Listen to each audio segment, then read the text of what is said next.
Hey everyone, Sean Frangella here for MotionTutorials.net with a new Cinema 4D tutorial about tips on getting started and working with dynamics in Cinema 4D. This episode is brought to you by ArtbeatsEXPRESS. Create a free account at ArtbeatsEXPRESS stock media by subscription and receive complimentary broadcast quality resolution content files.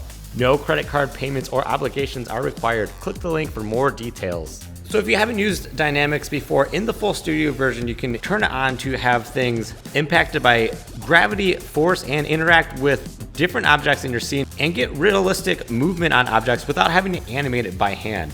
And while it's easy enough and straightforward, if all you're doing is bouncing a ball off the ground, things can get a little more complicated if you have complex objects, multiple objects intersecting, and animating separate objects in cloners like we see in some of these examples. So in this video, we're gonna talk a lot about these different setups, getting started with dynamics, and how to address specific problems that might come up when you get into some of those more complex situations. So here we have our first example, and all I have in this scene is a cube, a sphere, and a plane that's rotated a little bit. And say we just want to get started, we're totally new to dynamics. How do we get this stuff to bounce and move around? Well, on any object, if you right click, go to simulation tags, there's some tags where you can do rigid body, soft body, collider body, and some other things. So in this video, we're going to focus on these first three. So if we just want objects to fall out of the sky and use gravity, we can right click on it, simulation tag, rigid body, and then if we play, it's just going to drop from the sky. So there's nothing on this plane, so it's just going to fall through. And we can take a look at our dynamics tag by clicking on it, and there's some very specific settings and different tabs that we're going to talk about to do different things and really manipulate this. The other thing you can do with dynamic tags is copy them from one object to the other. So if we wanted to put this tag on this cube, also on this sphere, we could hold Command or Control, drag and let go, and then it's going to be on both. So now if I play, they both fall down, they both go through the plane. Well, if we want them to bounce off the plane, we don't want that same tag on the plane, because then the plane's just going to fall down and then everything's just falling. So on that plane, what we actually want is right click, simulation tag, collider body. And all that is the same tag with a couple different settings. And all that means is if we play, that's not going to move, but things will interact with it, which is pretty cool. So you can see the ball kind of bounces a little and the cube kind of falls flat. And we can control the amount of bounce and really how they interact beyond just the defaults through a couple different ways. So if we click on any of these tags or grab both of them and go to collision, there's some really important things here at the bottom. There's bounce and friction. This is per object, so you could have different objects bounce and interact differently. So if we turn up bounce a lot, let's just go a little crazy, you'll see that they really bounce. So that's a little extreme, but to show what the idea is. So they'll both bounce. The cube will kind of bounce around. The sphere will kind of bounce and just kind of roll in the same direction. And the other one is friction. So this is how much braking force an object has when it interacts with another object. And what that means, let's say we take bounce down to 0 and play this for both, is what's going to happen when it hits that other object or bounces off other objects. So there is a difference between bounce and friction, and we'll kind of talk about that real quick now. So bounce is going to bounce them, but friction, you can see, even if bounce is at 0, things are going to move and roll.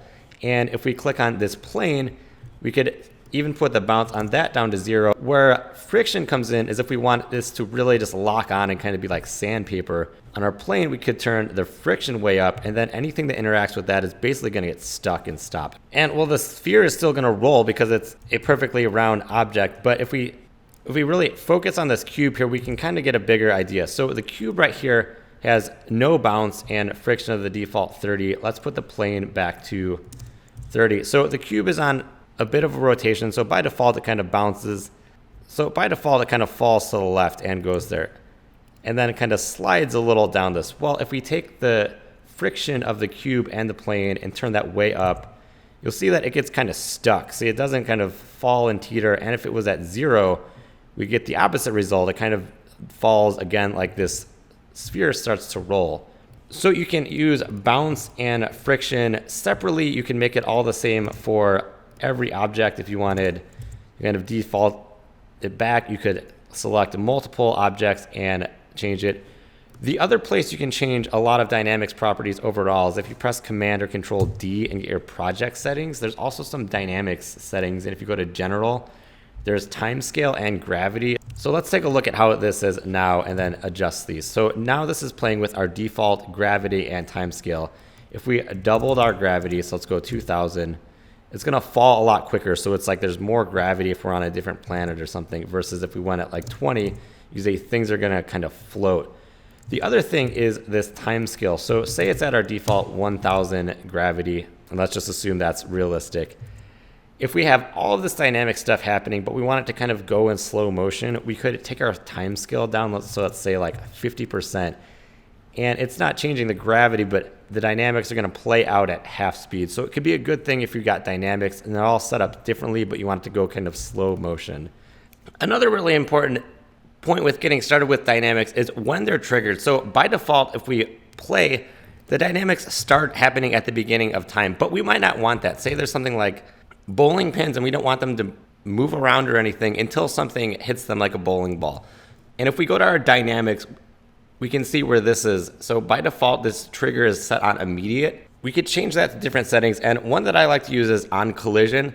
So let's say we're using that, and let's just delete our two tags and set this up from scratch. Say we want to have our cube run into our sphere and then our sphere to move based on the speed of that cube. What we can do is first on our sphere, set up simulation tag rigid body, and by default, it's just going to fall down. But under dynamics, we're going to change trigger from immediately to on collision. And now it's not going to move until another dynamics object hits it. And we can do that by adding keyframe animation to other objects. So let's do that with our cube. Let's say that on our cube at the beginning of the project file, we'll just set a quick group of keyframes on position and rotation. And then we'll have it at 10 frames run into the sphere. So it's going to intersect with it. And then we'll make a new keyframe. Well, there needs to be a dynamics tag on that cube first. So we want to use the same one as this plane because we don't want it to fall down or anything. We just want it to collide with other objects. So if we right click, go to simulation tag, collider body. Now it's not going to fall, but we can see once we play, it's going to knock that ball.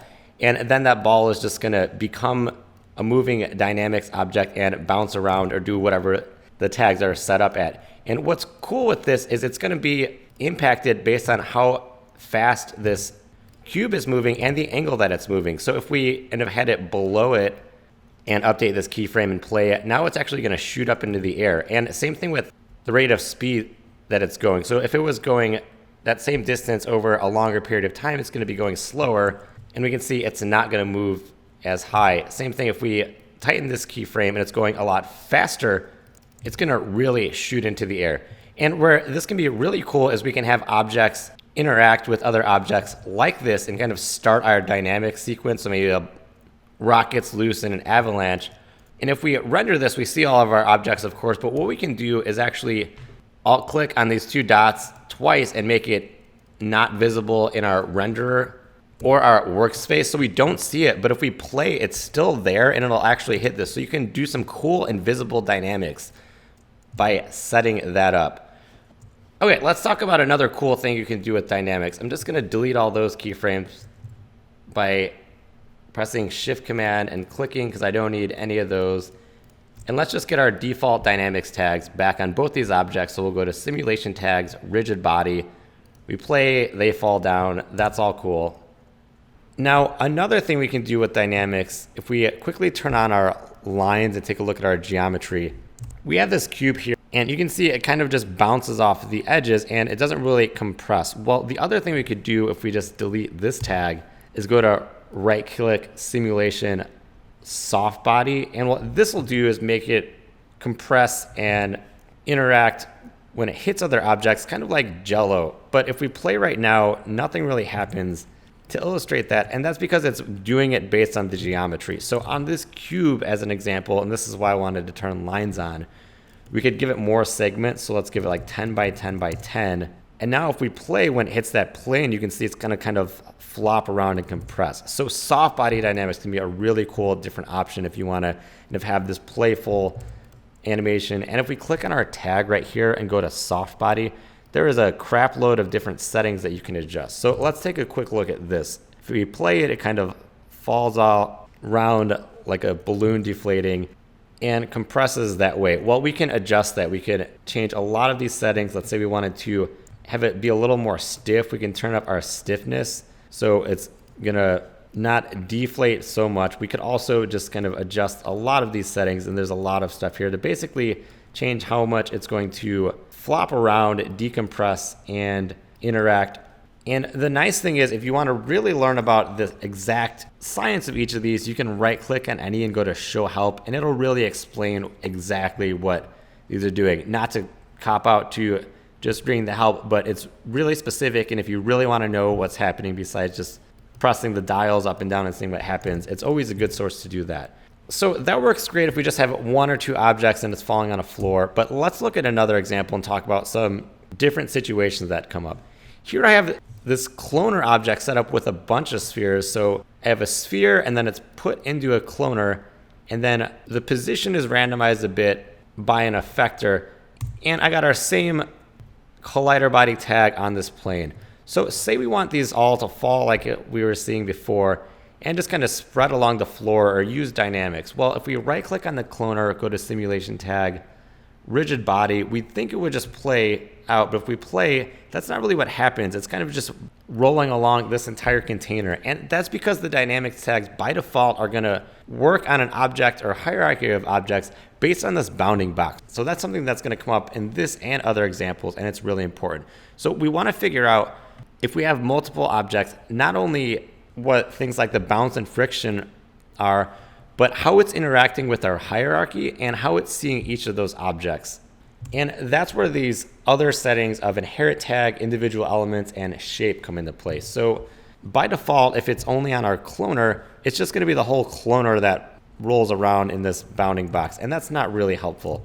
And we want these dynamic settings to apply to each object or copy of this cloner system. So what we want to change is our individual elements from off to all, and then it'll cascade through the hierarchy. So if I back up and play, you can see we're getting close, but they all kind of explode out. So once they get going, it's playing correctly, but now we have this problem where it kind of all just explodes out rather than just falling, and that's where the shape comes into play. So shape by default is going to look at how to calculate these dynamics, and by default it's just looking at automatic, which is our bounding box. If we want it to apply to each of these little parts, and if we take a look at our grid lines, we can see that's what it's going to use is our geometry. We want to change this to moving mesh, and what that's going to do is calculate these dynamics on each frame using the actual geometry. So if we play this, and it's always a good idea to save before that, it's going to play a little slower, but you'll see they'll just kind of fall, and then they'll actually interact with each other and not just explode out. Now, when you're doing a lot with dynamics, it can be a little risky to just press play if you got something really crazy, because it's going to have to calculate a lot. So sometimes it might be good to just go one frame from the beginning and press G. And that's also another important note, is when you're doing dynamics, you're going to want to back up to the beginning, because if I move the playhead around, it's not calculating them. We want to go back to the beginning and then play, or just move one frame with G, and that will play through them. Now, another thing that you might be noticing is it's playing pretty slowly, and maybe we watch it and we really like what's going on here, and then we want to start adding some textures and other animation. Well, we don't want to have to wait for it to calculate this every single time. So to help with that, we can go back to our project settings with Command D, and under dynamics there's this cache, and what we can do if we know that we're set with our decisions is bake our dynamics by pressing bake. It's going to run this little meter, and once it's done, it's going to change our dynamics icon, and now if we play, it's actually cached those, so it's all stored and we don't have to wait for that. And you can see it plays pretty much in real time, so that's cool. Now, if you do that and you want to make changes, if we go to the tag and change stuff, let's change the bounce up a ton just to make a point and play it, it's not going to change anything because we have to clear that if we want to change it again. So I'll go to Command D again, clear, that's going to delete it, and now if I go back and play, it'll recalculate that and do that again. Now, this weird little jumping around that we see at the beginning is actually caused by the parts intersecting at the beginning. So if you're doing something like this, you might just want to make sure that they're not intersecting at the beginning, because that's kind of the default setting of them getting out of their way and then animating. Let's take a look at another example. So here's these two objects that look kind of like jacks or something, and the point was they're just some kind of parts that would intersect, and if I play now, I've set it up correctly and they kind of fall and interact. Well, let's do the same thing. Let's delete these tags and say we want to set this up from scratch. So let's say this bottom one is part of the ground. So we just want to have that same collider body. On that one, we don't want it to fall. We just want this other one to fall into it. So let's add our dynamics tag to this object, and we'll assume it should fall down and lay on top of this other one until it settles into place. Well, if I right click, go to simulation tags, rigid body, and play, you can see it kind of freaks out. It doesn't know what to do. And that's again because of this problem with our shape. So even though we can see that these objects are interacting, to save time while it's calculating these dynamics, by default, it's just looking at this bounding box. And we needed to go a little further.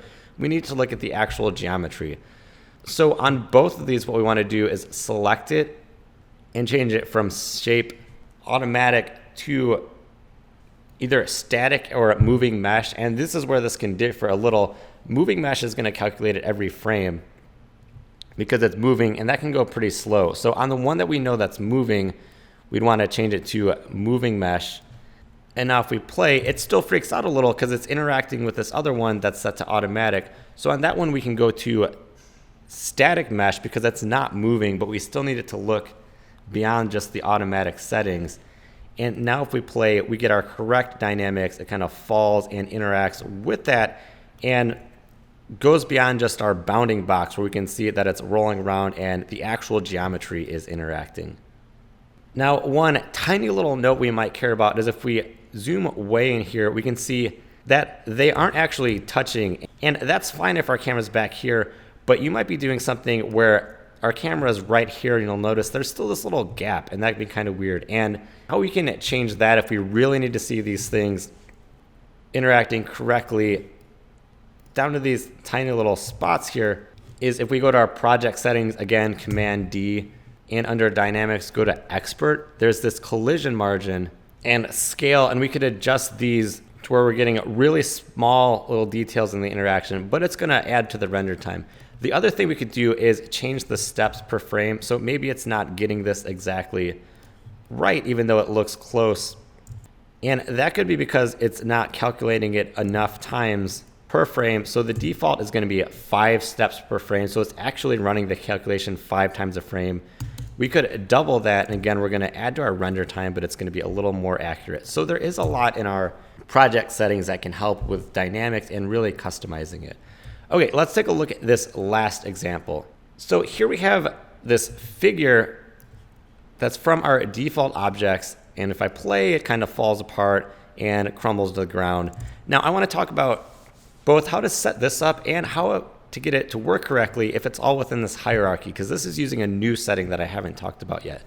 So let's just delete that, and let's say we get our figure, and that's great. It has all these default fun settings. We can move it around, get a default character. One cool thing you can do with this is if we make this editable over here, press C, it doesn't just make it one piece of geometry. It actually makes it this hierarchy that is a rig object with legs and joints and everything. So it's a pretty cool little test subject, and we can move and rotate the legs and joints, and the axis points are all exactly where they should be if we wanted to get kind of a different pose set up.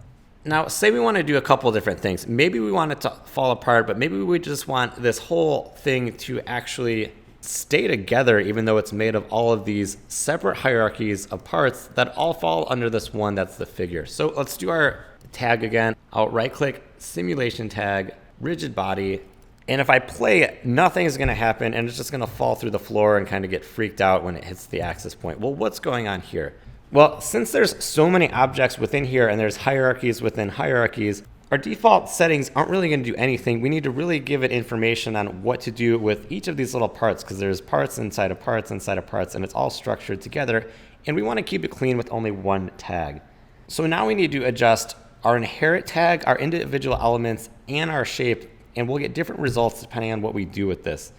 So you'd think we could just turn on individual elements all and it would work, but this isn't just a hierarchy of objects, it's a hierarchy of other things, so that doesn't really do it.